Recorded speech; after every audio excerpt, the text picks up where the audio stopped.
Olá, amigos frentistas, olá, demais trabalhadores da categoria, olá, dirigentes e ativistas que nos acompanham. Vamos contar uma história que tem mais de 23 anos, uma história de lutas, de unidade sindical e vitórias, uma história heróica. É a luta dos frentistas dos 45 mil postos do Brasil pela garantia dos seus empregos. E vamos começar do presente para o passado, tratando das lutas e vitórias mais recentes. Para falar do assunto, nós recebemos Eusébio Luiz Pinto Neto, ele que é presidente da FENEPOS-PETRO, é a Federação Nacional dos Empregados em Postos de Serviços de Combustíveis e Derivados de Petróleo. Ele também é presidente da categoria no Rio de Janeiro. Olá, Eusébio, tudo bem? Tudo bem, né? Então, tá bom. Eusébio, agora há pouco, ou seja, no dia 8 de junho de 2022, as direções sindicais conseguiram em Brasília derrotar na Comissão de Assuntos Econômicos um projeto de lei que buscava liberar as bombas de self-service. Que projeto é esse? E como foram as ações sindicais e articulações aí junto aos parlamentares até a vitória? Essa PL, como outras, né, são várias, mas essa, principalmente, foi muito importante porque ela estava, assim, a gente estava tendo muita dificuldade, né, em administrar, porque nós sabemos que tem um lobby muito forte em Brasília, né, das distribuidoras e das grandes redes que lutam para implantar o self-service no Brasil. Então lá tem sempre alguns deputados que procuram apresentar vários projetos de leis nesse sentido para revogar a nossa Lei 9.956 de 2000, que proíbe o autosserviço. Então essa vitória lá foi de suma importância porque a gente conseguiu, junto a esses deputados, sensibilizá-los da necessidade de manter a nossa categoria, de manter o emprego dos trabalhadores, e nós fomos vitoriosos e tivemos uma boa recepção da maioria dos deputados que conseguiram, junto com a gente, impedir, no dia 8, como você disse, né, que fosse, digamos assim, aprovada a revogação dessa nossa lei nessa comissão, que aí seria um desastre, né, nesse momento que a gente está vivendo com grande índice de desemprego, né, caminhar para desempregar aí um número aí significativo de trabalhadores, chega aí a 500 mil trabalhadores do Brasil. Então, por isso que essa vitória ela foi de suma importância nesse momento para a nossa categoria de trabalhadores e para todos os brasileiros. Eusébio, mas isso não quer dizer que a luta terminou, né? Não, longe disso.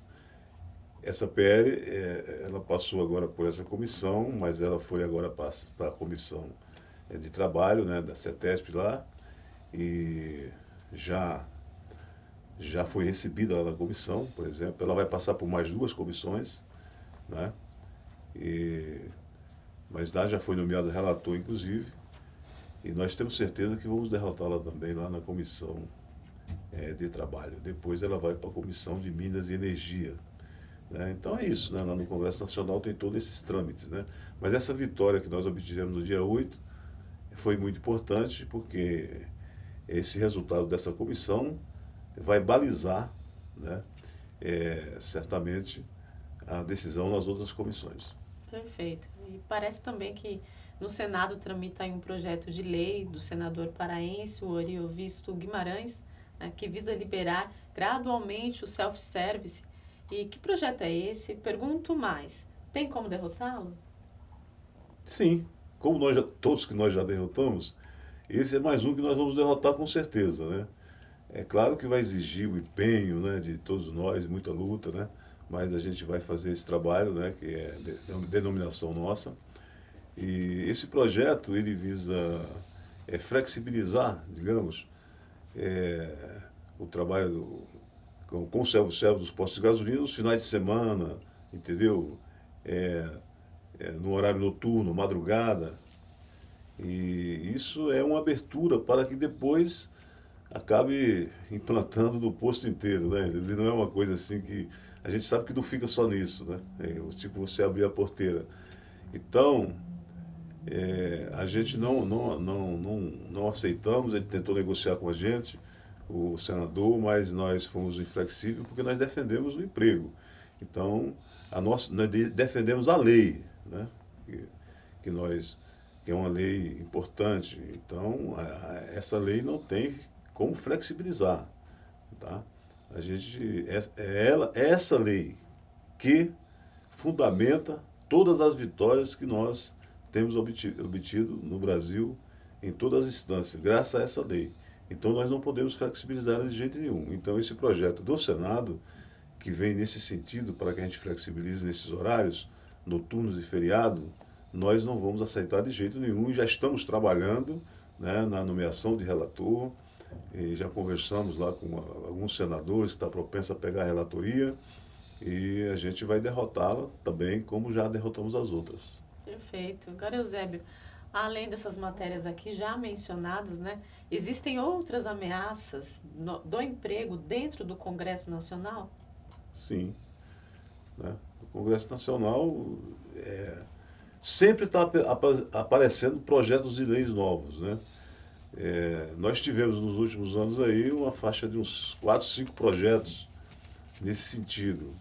E a gente teve medidas provisórias, né, também, que tramitou por lá, tentando, né, com o mesmo objetivo.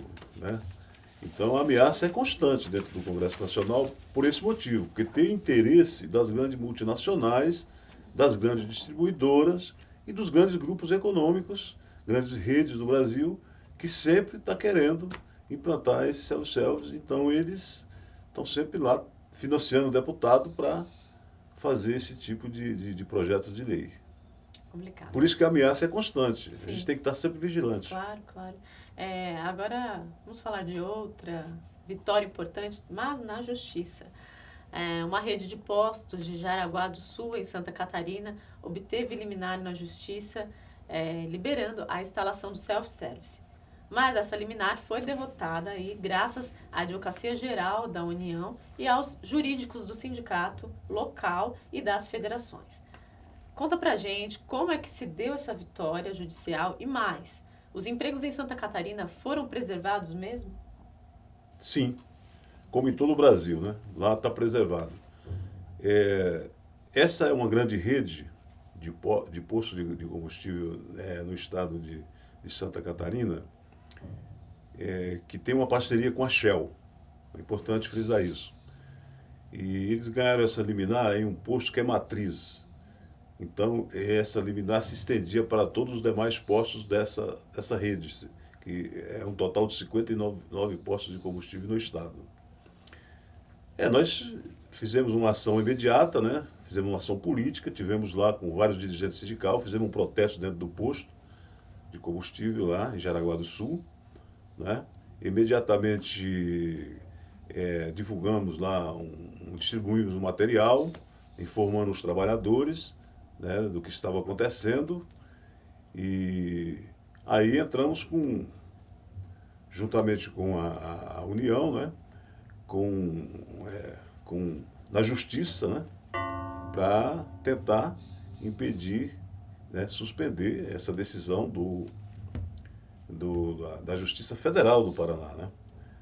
E nós fomos vitoriosos, né? Porque eu quero aqui fazer um elogio aqui ao advogado-geral da União, que ele foi realmente muito, entendeu? Muito habilidoso, muito competente, fez uma defesa muito importante da lei, cumpriu com o papel dele e conseguiu obter vitória, né? E lá a sentença foi revogada, né? E nós, então, aguardamos agora os outros trâmites, né, no âmbito da justiça. Mas aquele susto inicial de que a liminar foi cassada, agora, nesse momento, a gente está tranquilo. O emprego dos trabalhadores estão garantidos, né, e eu tenho certeza que a gente vai obter vitórias também, porque já é um precedente também na justiça. Já existe jurisprudência, inclusive, lá na 4ª Região, de vitórias nossa nesse sentido. Perfeito. Nós conversamos com Eusébio Neto, ele que é presidente da Fenepros Petro, e agora eu quero tratar com ele de uma grande vitória no ano passado, contra a emenda do deputado paulista Kim Kataguiri. Eusébio, o que Kim Kataguiri pretendia com a sua emenda a uma PEC do governo? Ele, na verdade, ele colocou lá um jabuti como chamam, numa PEC lá do governo para revogar, né, essa lei 9.956 de 2000. Só que aí a gente se mobilizou. Eu acho que esse foi uma das iniciativas mais perigosas para nós na época, porque nós sabemos que a medida provisória ela entra em vigor, né, de imediato, né? Então, se caso eles aprovassem isso aí, na mesma hora, né, assim que fosse sancionado, já estaria autorizando o céus, entendeu? Não tem o mesmo trâmite de uma PL, né? Então, essa vitória de nós impedir que essa medida provisória fosse aprovada foi muito importante para a categoria, porque a gente afastou um perigo que seria devastador, porque seria uma coisa assim que teria um impacto imediato, entendeu? E ele se empenhou muito para obter vitória lá, tá certo? Porque ele é um desses que é favorável à implantação do self-service, e nós sabemos que esse deputado ele tem uma ligação muito forte com essas distribuidoras multinacionais, entendeu? Então, foi uma grande vitória realmente da categoria. Não quer dizer que a emenda do deputado Kim Kataguiri está sepultada, é isso? Sepultada. Foi uma grande vitória extraordinária. Extraordinária, com certeza. Então tá bom. Nós não falamos ainda dos patrões, porque setores do patronato apoiam medidas que implantariam as bombas de self-service e desempregaria também massa, né? Eusébio, é verdade que um estudo do Diese mostra que o salário do frentista comparado ao preço do combustível na bomba representa menos de 1,8% deste valor? Sim, é isso, né? Esse estudo do Diese apontou, né, que o impacto é de 1,8, né, no combustível, menos de 1,8, inclusive. E quer dizer, uma coisa insignificante, né? Se você for levar em consideração, né, o trabalho que o frentista presta no posto de combustível, isso não significa nada. E sem dizer que se caso implantar o self-service, não significa que iria abaixar o preço, né? Baixar o preço. Porque nós sabemos como é que funciona, né? Depois que eles conseguem, não baixa coisa nenhuma. Pelo contrário, pode aumentar mais o preço. Porque pode haver um monopólio no mercado, entendeu? Dos donos, diminui o número de proprietários de postos de combustível, porque o self-service vem justamente nessa direção, entendeu? Para conseguir reduzir o número de proprietários de postos de combustíveis, de empresas, né, e as grandes multinacionais dominar o mercado. A gente ficaria na mão aí de meia dúzia, entendeu? Então, esse seria o perigo. Então, eu acredito que o cliente, né, ser atendido por um frentista, que já é uma pessoa que a gente já está acostumado na cidade, né? Você chega no posto de gasolina, a primeira pessoa que você encontra é o frentista, que além de abastecer seu carro com segurança, entendeu? Ele oferecer segurança, ele limpa para-brisa, ele calibra pneu, ele verifica itens de segurança do carro, né? Verifica água, verifica óleo, ele te informa se tem alguma irregularidade no carro, você vai viajar, às vezes tem cliente que para no posto de gasolina, não sabe nem se está faltando gasolina, não sei se o tanque está com pouca gasolina, às vezes vai viajar, está com pouca gasolina, não sabe se o pneu está baixo, e o frentista está ali para informar. Então, o frentista tem uma grande importância no posto de gasolina, além dele prestar um serviço de utilidade pública, ele dá informação, ele é uma pessoa... Qualquer cidade que a gente está aí, a gente procura logo um posto de gasolina quando precisa de uma informação, você entendeu?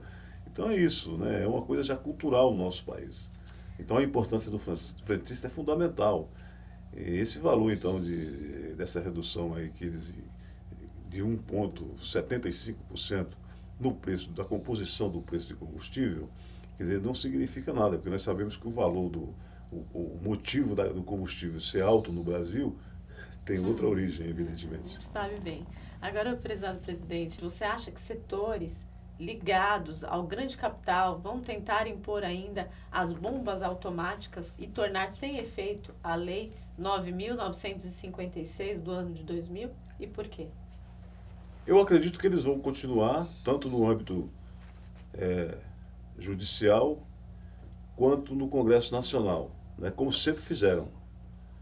Né? Desde quando nós aprovamos a Lei 9.956, lá em 2000, que a gente vem lutando para manter essa lei, porque sempre tem uma investida deles, né, desse pessoal, para revogar a lei. Então eles vão continuar. Por quê? Porque eles têm interesses. Por exemplo, no Brasil, eles fizeram uma grande investida no Congresso Nacional, né, para derrubar aquela questão do pré-sal, para pegar o pré-sal para eles. Né? E ali eles mostrou as grandes multinacionais do petróleo o interesse que eles têm, né, no petróleo no Brasil. Mas eles têm o interesse também na distribuição. Eles querem operar toda a cadeia. Porque no Brasil, o mercado de combustível no Brasil, proporcionalmente, ainda é um mercado que tem ainda digamos assim, né, um grande nicho para eles explorarem, entendeu? Porque existe muito pouco carro por habitante no Brasil. É um dos países que ainda existe um grande mercado para eles. Sim. Então eles querem também ganhar dinheiro na revenda. E as distribuidoras não podem operar a revenda, porque tem uma lei também que proíbe eles operarem diretamente a revenda. Mas eles estão também trabalhando no Congresso Nacional para conseguir operar a revenda, as grandes multinacionais, juntamente com algumas redes aqui no Brasil. Né? Então eles vão continuar por esse motivo, porque eles têm interesse nessa revenda. Tá certo? Então eles não vão parar de jeito nenhum. Mas para eles operar a revenda, eles querem implantar o self-service. Porque o grande capital, você sabe, né? Ele não gosta de ter. Eles acham que empregado é prejuízo, né? Entendeu? Então tem um custo muito alto. Então eles querem trabalhar com automação. Infelizmente. Já que a gente está falando dessa lei, a Lei 9.956 de 2000, queria saber o que ela determina. Depois a gente fala um pouco mais da história dessa lei. Como essa lei funciona na prática, Eusébio? Olha, na prática, ela é uma lei que ela é bem objetiva, né? Ela proíbe, né, o posto funcionar com bomba de autosserviço e tem uma multa de 2.000 FIIs na época para quem insistir em colocar a bomba de self-service e, se for recalcitrante, poderá ser fechado o posto. Entendeu? Então, realmente não pode ter bomba self-service em posto de combustível. Ela funciona na prática desse jeito. É proibido e ponto. Em nenhum lugar no Brasil pode ter self-service. Entendeu? Então é uma lei que tem uma importância social muito grande, né? Pela sua história. Agora, presidente, vamos citar aqui alguns personagens ativos na construção dessa lei e de outras que prepararam um terreno para a vitória. Bem, a Lei 9.956 é de autoria do então deputado federal Aldo Rebelo, do PCdoB. Agora, Eusébio, é verdade que vocês foram falar até com a dona Ruth Cardoso, a esposa do então presidente Fernando Henrique? Sim. Nós falamos com várias pessoas na época, inclusive com a esposa, né, a primeira-dama do Fernando Henrique, na época, inclusive, foi importante, porque ela sensibilizou, né, o Fernando Henrique a não vetar, né, sancionar a lei, né? Ela foi muito importante. Ela e o Dornelles.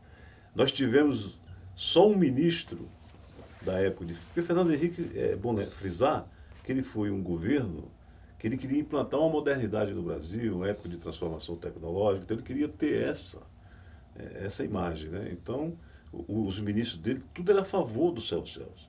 Mas o ministro do Trabalho da época era o Dornelles.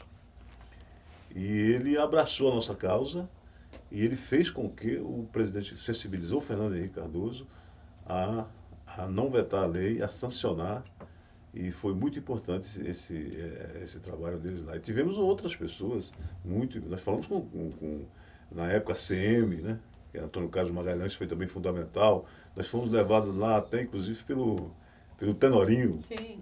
O Tenorinho que nos levou ao ACM, você entendeu?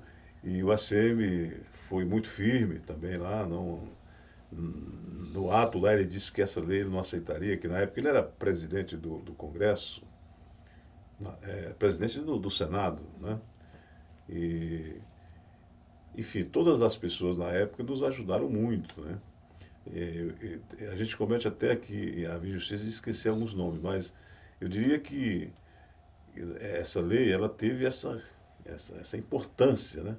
Porque ela contou com um apoio maciço das autoridades da época, praticamente, de todos os congressistas e da maioria da sociedade, esmagadora da sociedade, nos apoiou. Nós pegamos baixo-assinado, mais de 4 milhões de assinaturas aqui, entendeu? Em São Paulo. Então é uma lei muito importante. Perfeito. Agora, Eusébio, muitos frentistas, né? Na verdade é que eles nem sabem que a lei existe, menos ainda de sua história. Então, nós vamos deixar aqui um link para que todos vocês possam acessar e imprimir essa lei e ainda, se possível, andar com ela na mochila. Vai ficar aqui embaixo para que você tenha acesso a essa lei. Pois bem, vamos prosseguir aqui com a conversa com o presidente nacional da FENEPOS-Petro, o companheiro Eusébio Luiz Pinto Neto. Agora, prezado, as boas lutas, elas são as coletivas. Aliás, até Jesus Cristo, ele andou pela terra aí com 12 apóstolos, né? No caso dos frentistas, lá naquelas lutas no final dos anos 90 para a virada do ano de 2000, quem foi a linha de frente das lutas e articulações, Eusébio? Você pode mencionar alguns nomes? Sim, o líder, né, dessa luta foi o nosso companheiro que já faleceu, né, o Antônio Porcino, que era o presidente, né, do Sindicato de São Paulo, presidente da federação. Ele liderou, né, essa luta à época, né, que nós começamos logo no início dos anos 90, que foi quando essas multinacionais começou a querer implantar o self-service aqui no Brasil. A gente também já começou a se defender, né, começou a lutar e tal. E isso culminou com a aprovação da Lei 9.956. Só que, para chegar até lá, é claro que teve toda uma caminhada, né, muito, muito, muito longa aí pela frente. Nós primeiro aprovamos várias leis nos municípios, né, além do município de São Paulo e outros municípios aí do estado de São Paulo. E depois fizemos a lei estadual, que foi do Jamil Murad, que apresentou, né? E essa lei ela foi vetada pelo Mário Covas. E é importante frisar que em um dos atos mais bonitos, né, muitos companheiros lembram disso aqui, o Franzinho, Tenorinho, na época estava à frente da luta, nós derrubamos o veto, né, do Mário Covas, né, na LERJ. Foi um ato muito bonito, contamos com mais de 1.000 trabalhadores lá e derrubamos esse veto. E porque à época aí começou vários postos conseguindo liminar e implantar o self-service. Já tinha self-service em São Paulo. Foi aí que nós apresentamos a lei nacional e que acabamos sendo vitoriosos no ano 2000 e aprovamos a lei. E aí nós contamos com a participação de vários atores, né? Aqui eu posso dizer o Francisco, né, Soares, que é hoje vice-presidente do Sindicato de Campinas e vice-presidente da Federação Nacional, a Thelma Cardia, que preside o Sindicato de Guarulhos, né? O Rivaldo, que preside o Sindicato de São Paulo atualmente, né? Tem Joab, que também teve uma luta importante. O Joab, ele chamou muitas audiências públicas lá em Ribeirão Preto, né? Fez um trabalho muito importante.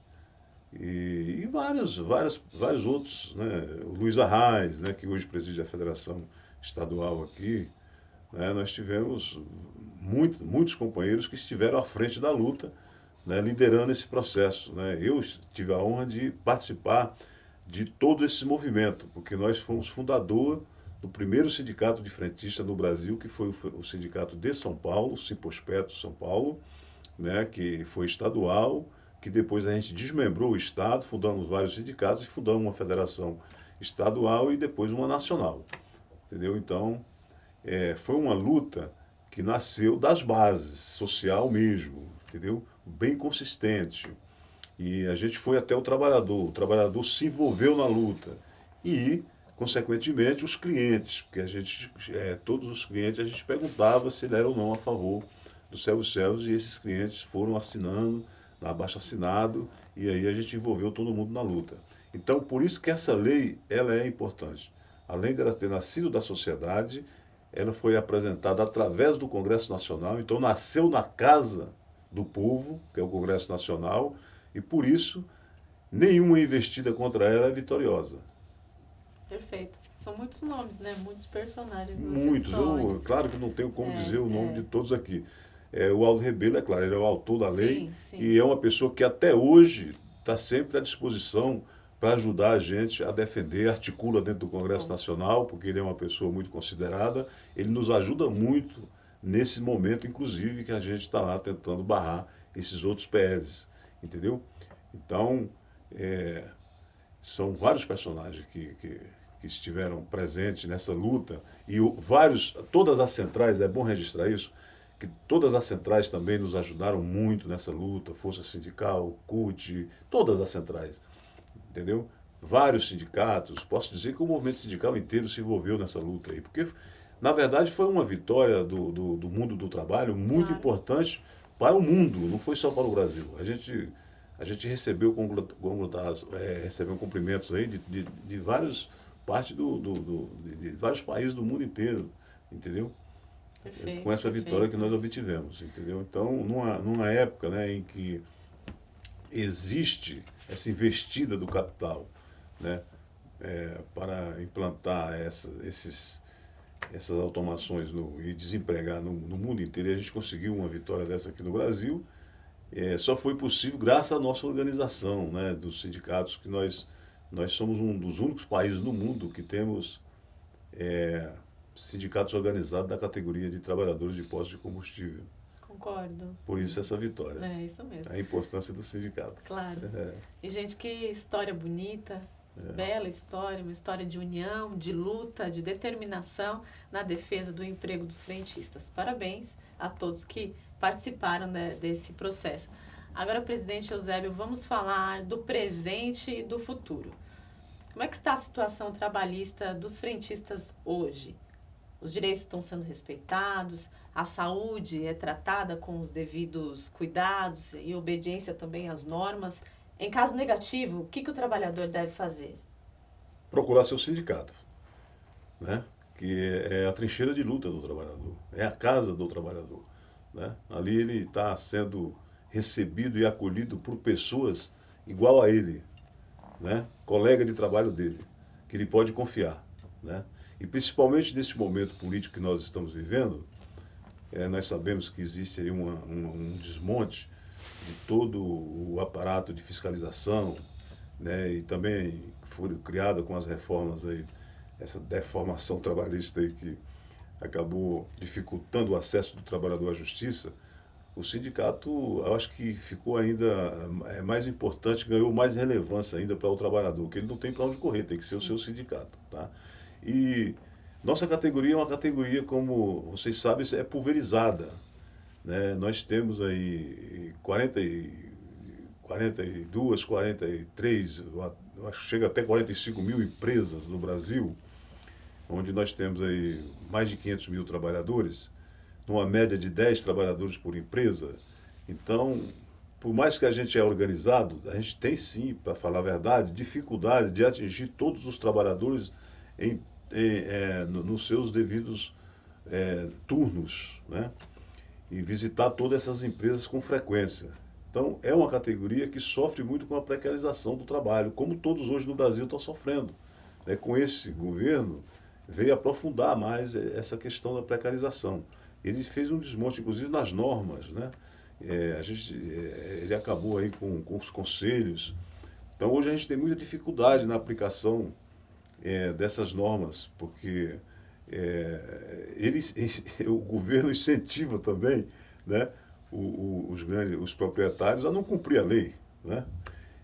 E a gente enfrenta todo esse problema, né? Claro que a gente tem que relatar isso, porque isso impacta realmente. Claro. Então, para nós, a nossa categoria ela sofre com esse problema, mas nós temos um trabalho de base muito eficiente, né? Que é diário. A gente está presente no posto de gasolina com frequência, identificando lá as irregularidades e denunciando. E também levando informação ao trabalhador e ajudando a conscientizar o trabalhador da necessidade que ele tem de denunciar, né, as irregularidades, porque a gente só sabe do que está acontecendo se o trabalhador confiar no sindicato e denunciar as irregularidades, né, que são constantes, claro. Mas o sindicato está aí para isso, né, para a gente corrigir. Nós sabemos que o capital é assim mesmo, sempre está tentando obter lucro, né, dessa forma, né, digamos assim, retirando direitos, né, do trabalhador. Mas o papel do sindicato é evitar que isso ocorra. Lutar para cumprir as nossas convenções coletivas, né, que a gente, né, todo ano firmamos as nossas convenções coletivas, então a gente luta aí na base para que se cumpra essa convenção coletiva, não é? E também para avançar nas conquistas, que a nossa categoria ainda, historicamente, é uma categoria nova. Sim. Né? Nós temos sindicato aí que está formando ainda, em formação, né? O sindicato mais antigo é o de São Paulo, né? Que agora é de 90, né? Então tem o que, 32 anos? É isso, né? 90, 32 anos. Então ainda historicamente é uma categoria nova, no geral, entendeu? E a gente tem muito ainda que avançar, né, para conseguir para a categoria. E estamos aí, se organizando cada vez mais para atingir esse objetivo. Perfeito, muito bom. Nós estamos chegando, né, Eusébio, na reta final dessa entrevista especial. O entrevistado Eusébio Luiz Pinto Neto, ele que é presidente da Federação Nacional dos Frentistas, e ele comentou aqui nessa matéria o longo da história de luta das federações e sindicatos em defesa dos empregos. Agora, prezado, eu queria saber, na verdade, que você deixasse aqui uma mensagem construtiva e de esperança aos trabalhadores nos mais de 45 mil postos de combustíveis do país. Pode ser? Se quiser deixar uma mensagem direta aqui ao trabalhador, fica à vontade. A minha mensagem ao trabalhador é que ele continue confiando no seu sindicato, procure se organizar e politizar, né? E procurar votar corretamente, que é muito importante, porque é na política que a gente consegue resolver os problemas do país, né? É onde a gente faz a lei através da política, entendeu? É onde consegue direitos e retira direitos, entendeu? É tudo através da política. Então é interessante que a gente saiba votar, e a esperança que eu deixo para o trabalhador é que tem que continuar confiante no nosso país, né? Confiante na nossa organização, porque o nosso Brasil é um país pujante, um país rico, né? E um país que tem um potencial enorme. Então temos muito que avançar ainda, né? E todos nós brasileiros vamos ter a oportunidade de crescer junto com esse país, que é um país que tem, né, essa característica de liderança, né, na América Latina e no cenário político internacional. Então, eu tenho um grande orgulho do nosso país, o Brasil, e o Brasil melhorando, melhora todo o povo brasileiro. Então, meus companheiros frentistas, que eu muito orgulho de ser um frentista por opção, fui trabalhar em posto de gasolina por gostar da profissão, né? E hoje nós defendemos no Congresso Nacional também a regulamentação da categoria, tem um projeto de lei lá nesse sentido, né? Não é só lei do céu, nós temos projetos nossos lá, para regulamentar a profissão do frentista. E cada vez mais o frentista vai ser mais importante no nosso país, com certeza, porque ele tem sindicato, ele tem organização. E por isso ele vai ser cada vez mais importante. E ele tem que se interessar para a luta, porque a gente tem que estar sempre renovando as lideranças. E o trabalhador tem que estar dentro do sindicato para participar dessas inovações e construir um país melhor para todos nós. Então, agradeço a todos pela atenção, espero que nós possamos ter contado, ainda que resumidamente, né, Eusébio, a luta dos frentistas pelo emprego, destacando a importância da Lei 9.956 e mostrando também a força da união da classe trabalhadora. Um abraço para você que fica, acesse o site da FENEPOS-PETRO e também da FEPOS-PETRO e também do seu sindicato, que é muito importante. Fique bem informado, trabalhador, porque o trabalhador informado, ele não é manipulado. Um abraço a todos e saúde a vocês. Obrigado.